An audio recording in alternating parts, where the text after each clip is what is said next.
Hey, it's Carrie here at Get Your Vibe Right, and maybe you struggle with something that I often struggle with, which is saying no. I am a people pleaser for sure, and it's been a hard habit to overcome, but that's exactly what it is. It's just a habit. And here's a good way to think about this. Imagine yourself in a situation where that person who always comes to you and asks you for your time or a donation, they know that you're the person who just can't say no. You're at an event and you catch their eye from across the room and you see them coming, right? You know it's going to happen. And you tell yourself, not this time. I'm going to say no matter what she asks, no matter what it is, I'm going to say no. I'm going to say no. I'm going to say no this time. I'm going to say no. And the whole time, the whole 4 minutes it takes her to cross the room to get to you, you're telling yourself, no, just say no. You're just going to say no this time. It doesn't, you have plenty, you don't have the bandwidth for this. You don't have the time for this. It's not an excuse. Just say no. And sure enough, a couple minutes into whatever it is that she's asking you for, you find yourself saying, yeah, sure. Yeah, I can do that. Why is that? You just told yourself, you just coached yourself into saying no. You spent 4 minutes doing it. Well, the reason is you spent 4 minutes talking. 4 minutes ago, you decided you were going to say no. But decades ago, you decided to say yes. You decided to say yes to anything. Not necessarily anything, but most things. And why did you do that? You did that because when you were younger or in somewhere in your past when you said yes, it made somebody happy. You got validation out of that. You got appreciation out of that. Maybe you got affection out of that. And you did that again and again. And pretty soon you had programmed your brain to say yes.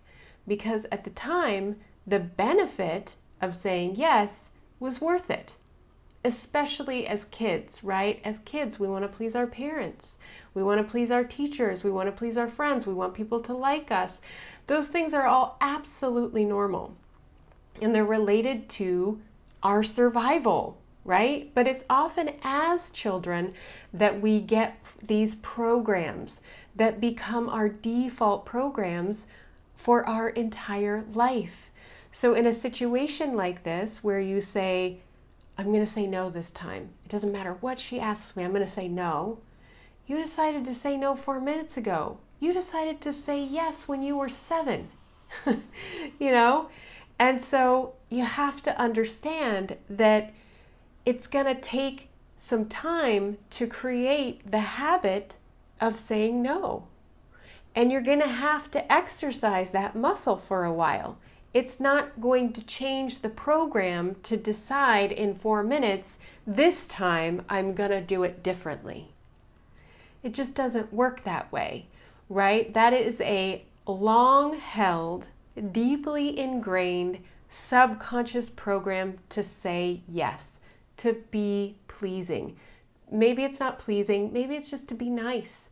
To be the good person, to do the right thing, to do the good thing. We all have this. But what I'm inviting you to do is think about it from this perspective. Honor yourself first. Do the right thing for you. Do the good thing for you. If you know you don't have the bandwidth to say yes to that thing, then explain that. I understand that this project is super important. I know that you need somebody who's going to be able to invest the time and effort and energy to make this project great. And for me right now in my life, that's not me. I'm going to have to say no this time. I really, really hope that you find the right person because I believe in this project and I want to see it great. I want to see it become great. So something like that can be a really great no. It's true, right? And you're honoring yourself first. I can't take that on. My plate is full. I can't do it, right? there's probably going to be plenty of times when maybe you can say yes, or you're inspired to say yes, or you're willing to move something off your plate to say yes. But if everything inside of you is screaming no, and you decided no matter what it is, I'm going to say no this time, you know you got a yes program overriding that somewhere deep inside of you.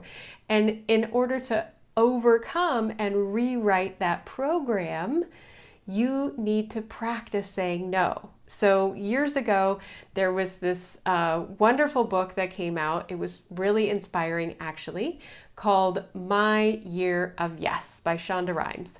And of course, that was all about saying yes to everything that year. Yes to excitement, yes to adventure, yes to expansion. But here's my take on that. Until you learn to say no, you're not going to have the bandwidth, the life force, the time, the money to have a year to say yes. So if my year of yes, if that resonates with you and you want to live that way, practice my year of no. Make this year my year of no. Because until you can learn to say no to the things that aren't in alignment with your path, is not you honoring you first, you won't be able to have my year of yes. So just practice the no. And if you, like me, feel like you have this deep inside of you program that makes you say yes when you want to say no, and that's something that you want to work on, you can watch my videos here on YouTube. I talk more about this in other videos, ways that you can politely decline, ways that you can change your subconscious mind. There are lots of ways to do that. One way is through energy medicine or energy therapy, which is something that I do, which is called the body code, where we can go in and rewrite those old programs and install new ones that free you up to have less anxiety and less guilt when saying no. So if that's something you would like to explore, I am more than happy to help you. You can learn more by watching some of my videos, or you can schedule a 20-minute appointment with me just below the main text here at the bottom. You'll see how to do that, and I can explain more about where these subconscious mind programs come from, and also delete them for you and install new programs. I easily say no. I always honor myself first, whatever it might be. So there you go. There you have it. Make this your year of no so that next year can be my year of yes.